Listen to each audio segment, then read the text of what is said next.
কিরে বান্ধবী, তোর মন খারাপ কেন? কোনো কি সমস্যা? না রে বান্ধবী, কোনো সমস্যা নাই, এমনি ভালো লাগছে না আমার।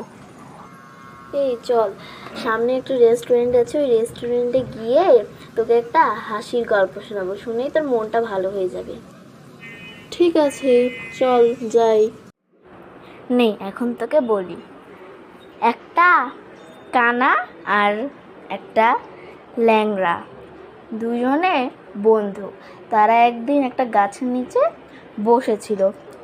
তো এখন ওই ল্যাংড়া বন্ধুটা কানা বন্ধুটাকে বলতেছে, শোন, তুই সূরা ফাতিহা পারিস? সে বলল, না রে পারি না, তুই আমাকে শিখাবি? সে বলল, হ্যাঁ শিখাবো, নে তুই আমার সাথে সাথে বল। তখন সে বলল, সেই লোকটা সব কিছুই ভালোভাবে বললো। বলার পরে ল্যাংড়াটা এসে বলল যে, ইয়া কানা বধুয়া ইয়া কানাস্তাই। এই কথা শুনে সেই কানা লোকটা ভাবলো যে সে কি তাকে ব্যঙ্গ করছে। সে মনে হয় তাকে ব্যঙ্গই করছে, এবার তাকেও সে মজা দেখাবে বলে সে কি বললো জানিস? সে বলল যে, ইয়া ল্যাংড়া বধুয়া ইয়া ল্যাংড়া স্টাইল।